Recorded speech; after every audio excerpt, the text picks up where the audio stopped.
नमस्कार साथियों, देखेंगे आज हम आप सभी को सिगमंड फ्रायड का मनोविश्लेषित उपागम के बारे में अध्ययन कराएंगे, जिसमें आप देखेंगे कि सिगमंड फ्रायड की जो मनोविश्लेषित उपागम की व्याख्या इन्होंने की है। इस व्याख्या में इन्होंने किसी बालक के मन की व्यथा या उनके इच्छाओं को जानने के लिए या उनके विचार को जानने के लिए उन्हें हमें स्वयं उनके जीवन में होने वाली घटनाओं या उनके बारे में स्वतः हमें अध्ययन करना पड़ेगा, क्योंकि जब हम उनके बारे में स्वयं अध्ययन करेंगे, अच्छी तरह से जानेंगे और उनके साथ होने वाले कार्य, होने वाली घटनाएं, उनके विचार, इन सभी चीज़ों को जब हम उन्हें भली भांति पढ़ेंगे, इसके माध्यम से ही हम किसी बालक के मन की व्यथा को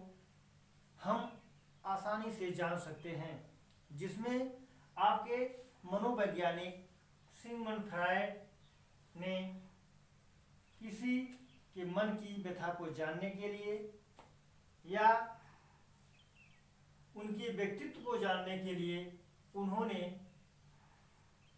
इस मनोविश्लेषित उपागम का एक पूर्ण रूप से या अच्छी तरह से इन्होंने अध्ययन किया है, जिसमें आप इसको जानने से पहले आप देखेंगे कि सिगमंड फ्रायड के बारे में हम आपको थोड़ा सा बताएंगे। इसके बाद फिर उन्होंने जो मन के बारे में उन्होंने फ्रायड जी ने जो गहन अध्ययन किया है, उसके बारे में हम आप सभी को अध्ययन करवाते हैं। पहले आप देखेंगे ये सिगमंड फ्रायड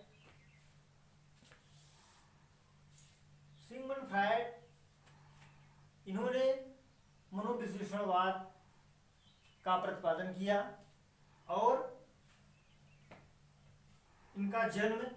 1856 ईस्वी में इनका जन्म हुआ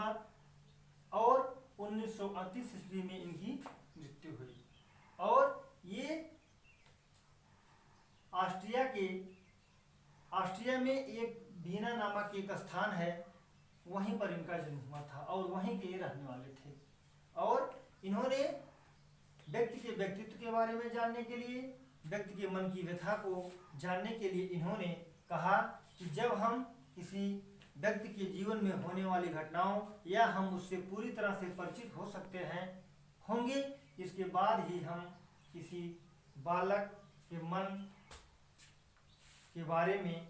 हम अच्छी तरह से जान सकते हैं। इन्होंने यह बताने का प्रयास किया है कि मन की अवस्था को कई भागों में बांटा गया है। इन्होंने मन की अवस्था को इन्होंने 3 भागों में बांट करके बताने का प्रयास किया है, जिसमें से पहला है चेतन मन और दूसरा अर्धचेतन मन और तीसरा अचेतन मन। इन्होंने कहा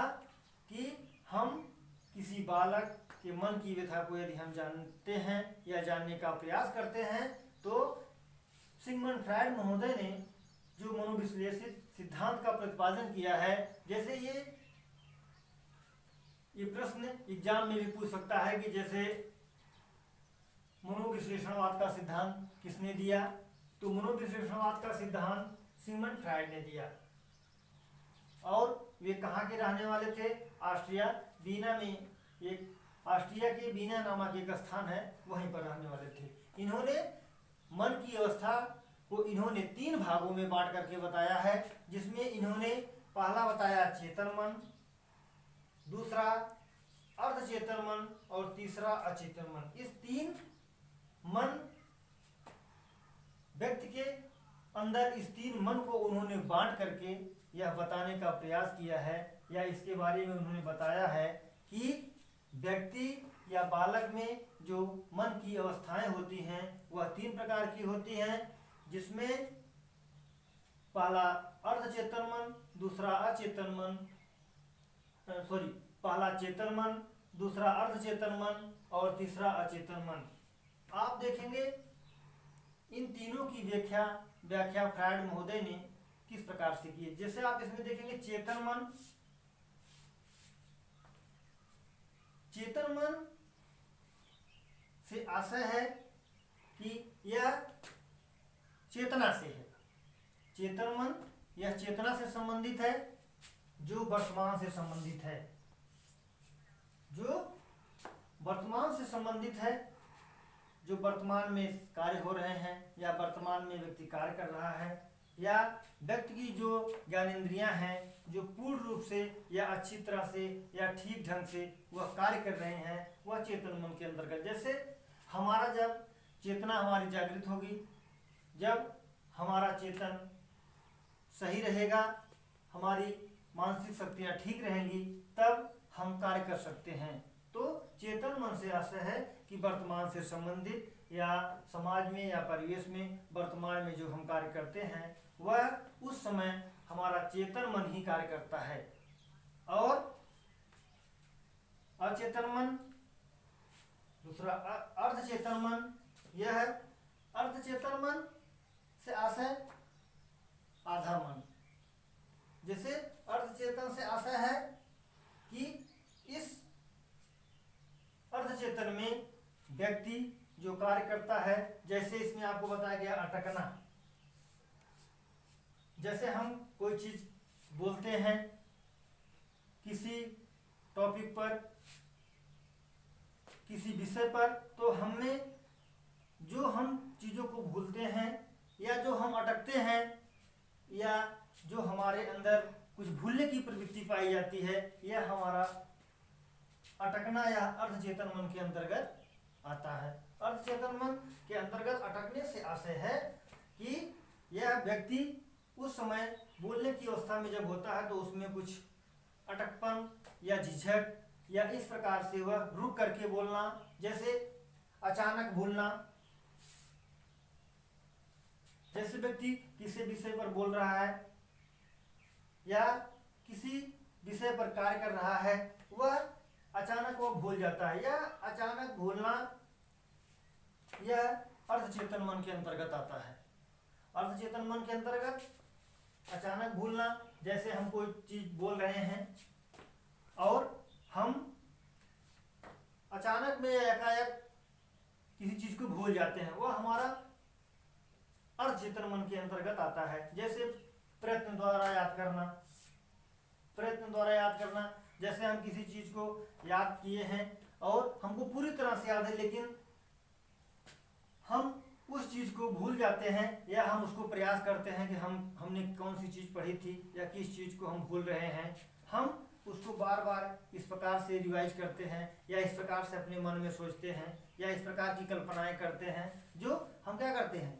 प्रयास करते हैं बार बार। प्रयत्न द्वारा याद करना, जब हम बार बार उसे याद करते हैं तो हम क्या होता है, तो वह हमें याद हो जाता है। यह हमारा अर्धचेतन मन के अंतर्गत आता है। तीसरा हमारा अचेतन मन। अचेतन मन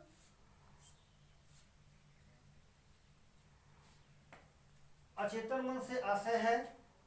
कि जैसे व्यक्ति अचेत अवस्था में हो या दमित इच्छा, इसमें व्यक्ति की बहुत सारी इच्छाएं होती हैं। अचेतन मन से आशा है कि व्यक्ति बहुत सारी चीजों को सोचता है, बहुत से सारे कार्य को करता है, उसकी बहुत सारी इच्छाएं होती हैं और उसकी इच्छाएं क्या होती हैं, पूरी नहीं हो पाती हैं। और वह जैसे व्यक्ति जीवन में सोचता है हम ये कार्य करेंगे, हम ये सोचता है कि हम इस तरह से कार्य करेंगे, तो इस तरह से व्यक्ति बहुत सारे कार्य के बारे में सोचता है या बहुत कुछ बताने का प्रयास करता है कि वह सोचता है कि हम किस प्रकार से कार्य करें कि हमारा सामाजिक गतिविधि या सामाजिक व्यवहार हमारा अच्छा हो। वह जैसे उसमें अर्धचेतन मन में व्यक्ति की इच्छाएं दमित होती हैं। दमित से आशय है कि व्यक्ति की इच्छाएं दबी हुई होती हैं। दमित इच्छा से आशय है कि व्यक्ति सोचता है कि हम बहुत सारे कार्य को करें या बहुत सारी चीजों के बारे में वह जो है कार्य करने का प्रयास करता है, लेकिन वह व्यक्ति की इच्छा के अनुसार जब वह अपनी इच्छाओं के अनुसार कार्य को नहीं कर पाता है, तब वह उसकी इच्छाएं दबी हुई रह जाती हैं या उसकी इच्छाएं दमित हो जाती हैं। और अतिरिक्त इच्छा, जैसे हम बहुत सारी इच्छाओं को, बहुत चीज़ों को प्राप्त करने का प्रयास करते हैं कि हमें ये चीज़ें प्राप्त हो जाएं, वो चीज़ें प्राप्त हो जाएं, हमें बहुत सारी ख्यातियाँ प्राप्त हो जाएं। इन सारी चीज़ों को हम बहुत सी ऐसी कुछ चीज़ें हैं कि हम उन्हें, हमारी बहुत सारी इच्छा होती है कि हम इस चीज़ को प्राप्त कर लें, लेकिन जब हम उस चीज़ को नहीं प्राप्त कर पाते हैं या वो चीज़ हमें नहीं मिल पाती है, तब हमारा उस अवस्था में या अतिरिक्त इच्छा हो जाती है। मतलब हमारी जो इच्छा है वह पूरी नहीं हुई, या जिस चीज़ को हम प्राप्त करना चाहते थे वह हमें प्राप्त नहीं हुआ, तो वह हमारी अतिरिक्त इच्छा हो गई। और काम शक्ति का भंडार, काम शक्ति का भंडार यह अचेतन मन के अंतर्गत आता है। और इस काम शक्ति के भंडार पर सिगमंड फ्रायड महोदय ने इस पर विशेष रूप से काम शक्ति पर कार्य किया है। और इन्होंने इस अचेतन मन के अंतर्गत जो काम शक्ति का भंडार पाया जाता है